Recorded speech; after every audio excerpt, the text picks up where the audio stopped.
We'll on to the day's market action now. A late surge helped the Nifty as well as the Sensex end another range-bound trading session, close to 0.5% in the green. Banks led from the front with the Nifty Bank Index ending the day at a record close. That index ended above the 42,200 mark for the first time ever. Mid-caps underperformed, the benchmarks with the index ending the day flat. Meanwhile, the slowdown in global growth has taken a toll on India's exports in October, with exports dropping below the $30 billion mark.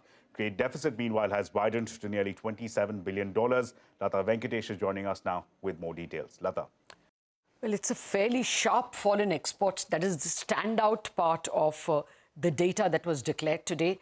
At 29 billion, the exports are, of course, the lowest in this year, but I guess it's lowest in about 2 years.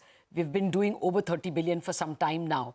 It's very clear that destination countries are not doing too well, and there was also talk of people having overstocked last Christmas when they were suddenly hit by Omicron. So people are destocking now. That's also accounting for fewer exports compared to usual festival season exports. Imports, meanwhile, have fallen a bit compared to their highs of July and August, when they stood at about 60 billion. It's come at 57 billion almost. That accounts for the fall in crude prices.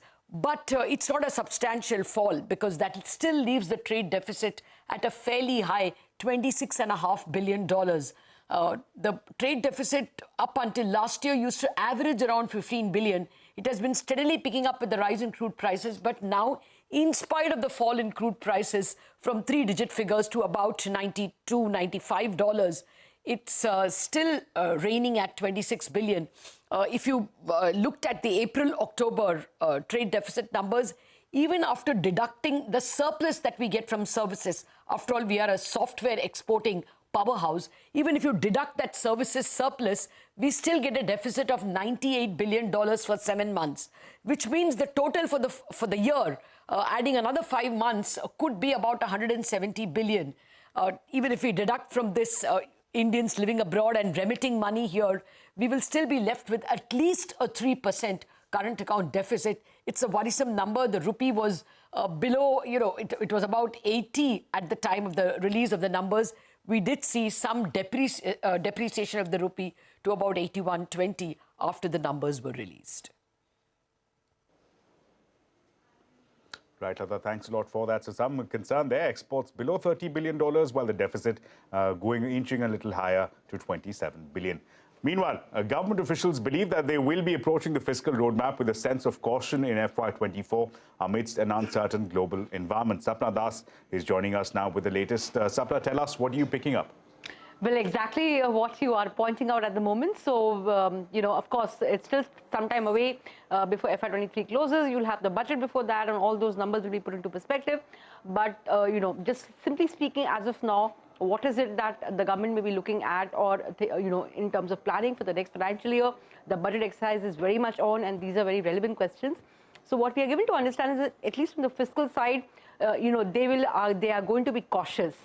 Even if you look at the current year, you look at the spend trend, despite the additional expenditure coming in, you don't really see a splurge in terms of your other expenses that the government incurs. There is a lot of focus on capex, and that is going to be ring-fenced, as they have said earlier. So basically, the fiscal glide path is the big concern for the government. 6.4 is what it is for this year. They're making every effort to try and stick to that. They're also trying not to borrow additionally in this year, because that could upset that maths. So there are a lot of factors in, surrounding that. So coming year, of course, there's going to be a lot of caution in terms of the fiscal expenditure. Second, as you rightly pointed out, the uncertain global environment, that's going to be a key challenge for the government from many perspectives, not just the fisc or the budget, but also, the trade deficit. We have just seen the export numbers come in, the growth perspective, all of that is going to play a very important role. So as of now, it's a very cautious approach that they're going to have for the next financial year. The question will be that, it's also going to be an election year at some point in time. So what's going to be the fiscal maths like? Well, that's something that we have to wait and watch and see. But as of now, it's a cautious tone. Also, in terms of the current year's expenditure, very quickly, what we are given to understand is that no major surprises expected in the supplementary demands for grants that will be coming up in the winter session of Parliament. We are aware of the fact that there is 1.20 lakh crores additional food subsidy demand that has come in. Also close to around 1.48 lakh odd crores in terms of fertilizer subsidy, additional expenditure. But government is also saying that all these funds, additional funds will be released as per the expenditure trend, as per the capacity of ministries to spend.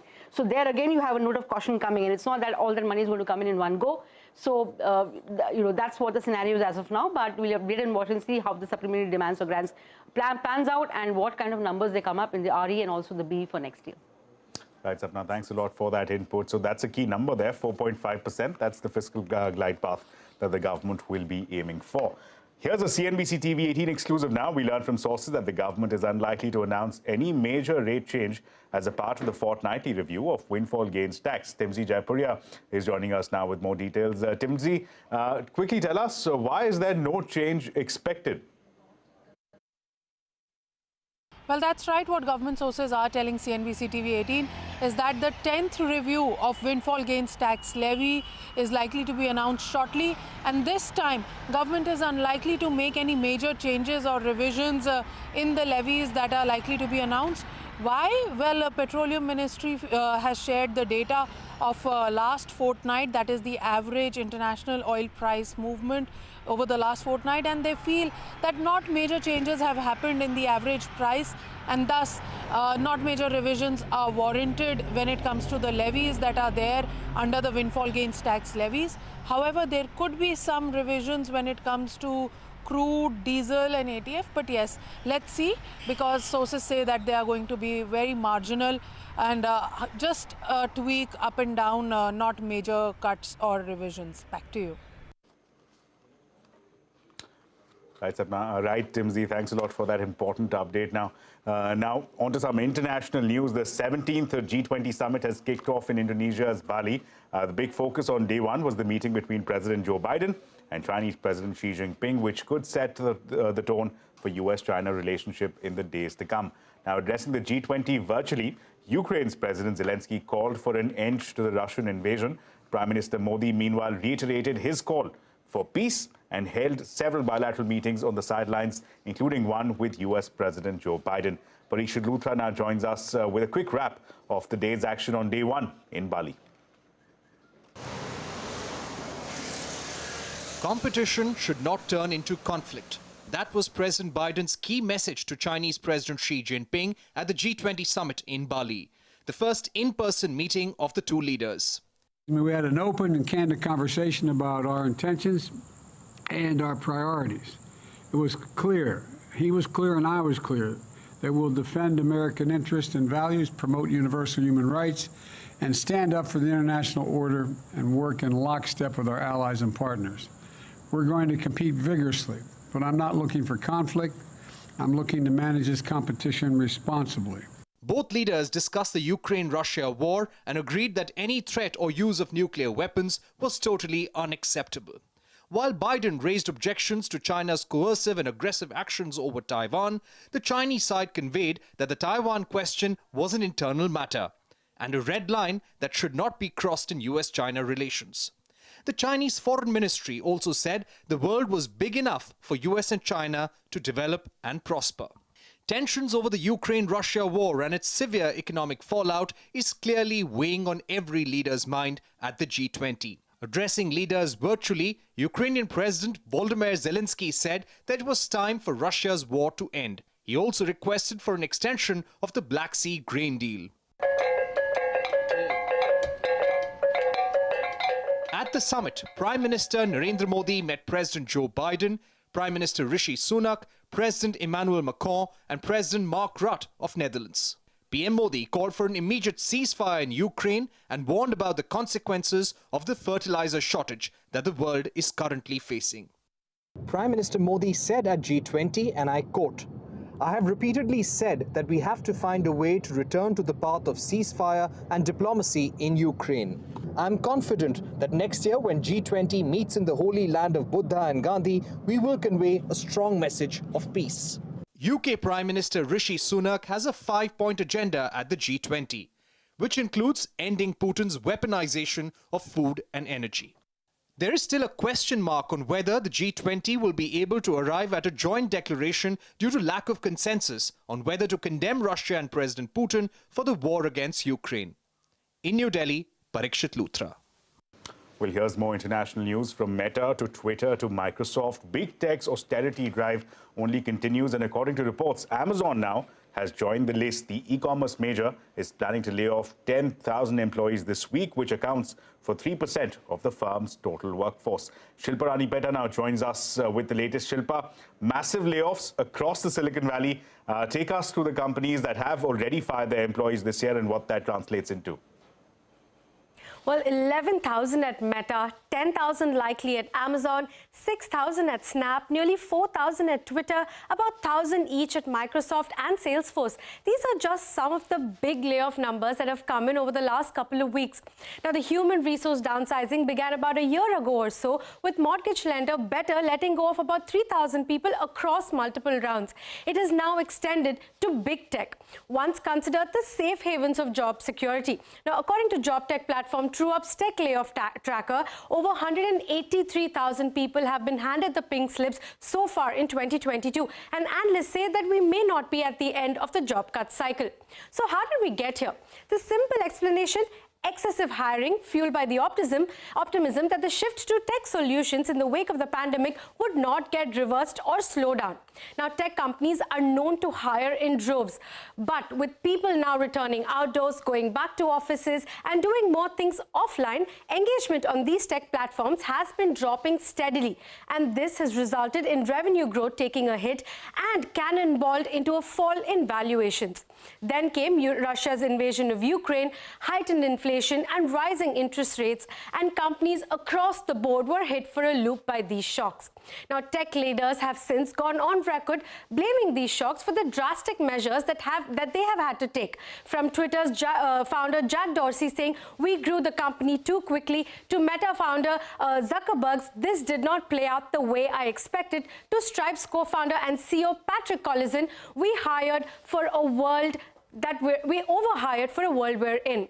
Companies are now being forced to cut costs, prioritize growth and increase efficiency as companies rework and realign their priorities. Hiring freezes and more job cuts cannot be ruled out. Back, you're watching Business 360. In a bid to ease the taxpayers' burden, the Central Board of Direct Taxes has proposed a common income tax return form for all taxpayers. Now, the form will be an amalgamation of all ITR forms, barring Form 7. My colleague Tim C. Jaipuria caught up with Nitin Gupta, the chairman at CBDT, and began by asking him about the idea behind merging ITR forms and how it could impact taxpayers if the proposal goes through. Take a look.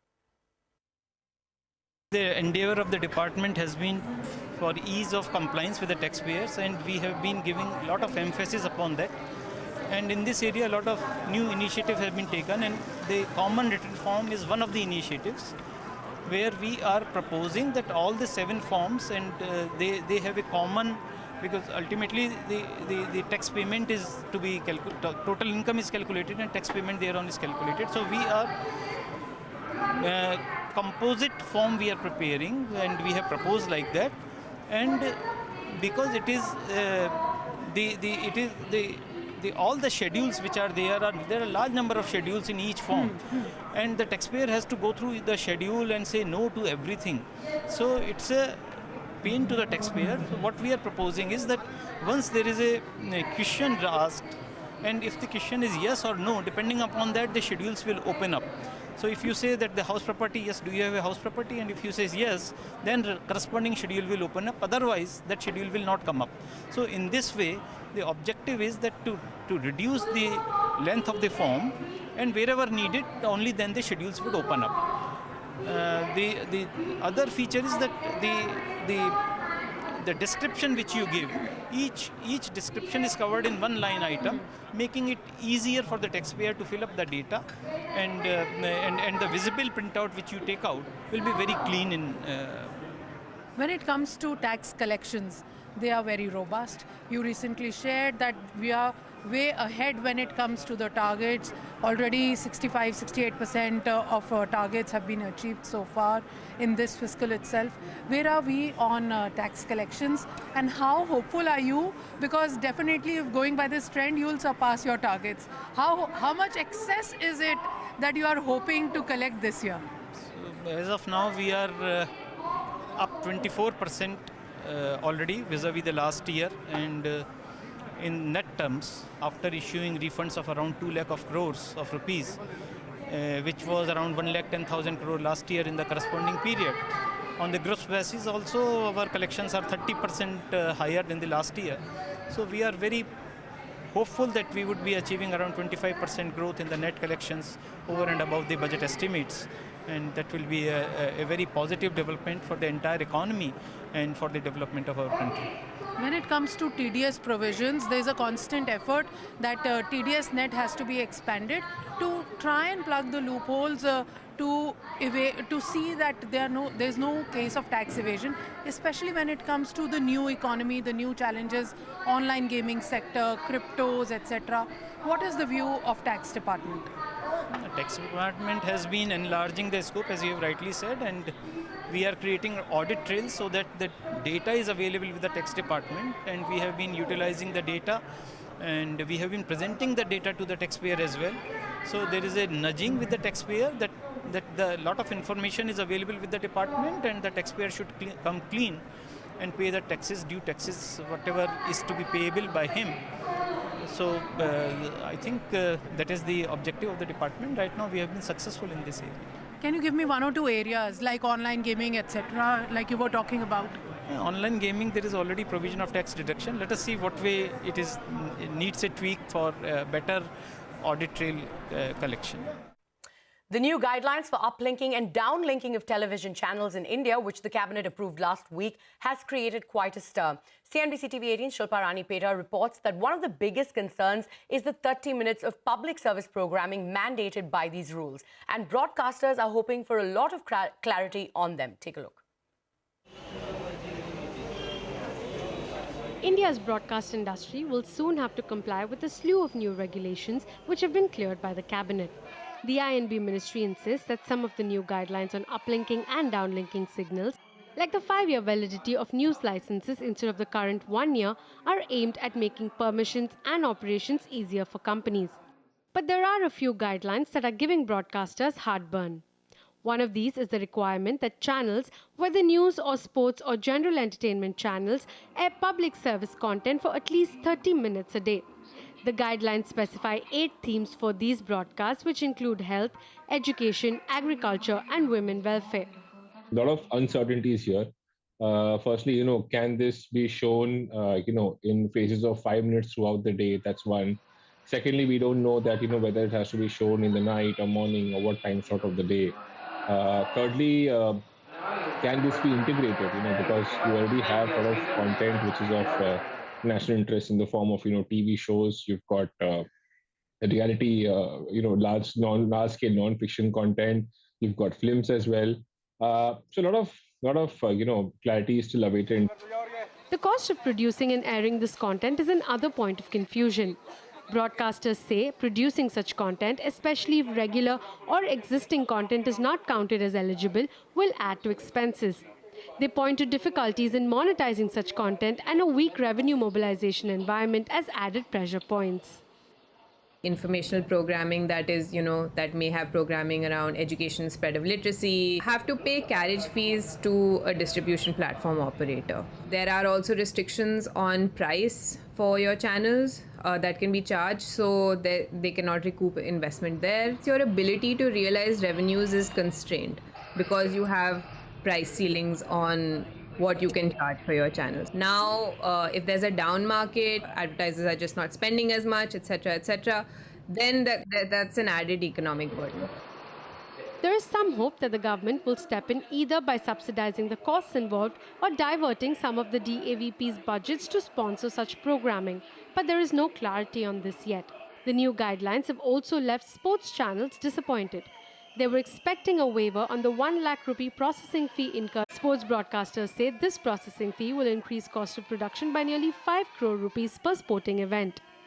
The broadcasters already purchased the rights to these events at an extremely high cost. Cricket is not the only thing to sport. There are so many other things. There are already many profit pressures on the linear TV business model. Regulators are interested in incentivizing the entry of participants into the game. Unfortunately, a principle of this sort while it might do something for raising revenue for the government of India, creates a disproportionate disincentive. The I&B ministry says that it will meet with stakeholders before issuing detailed guidelines, and the industry hopes it will get more clarity on numerous aspects of the new rules soon. Indications are that stakeholders may also push for rules and policies that incentivize broadcasting to produce such programming rather than a command and control approach. In Mumbai with Shibani Garat, Shilpa Rani Peta. With that, it is a wrap on this edition of Business 360. Many thanks for watching, but stay tuned to CNBC TV 18. The news continues on the other side.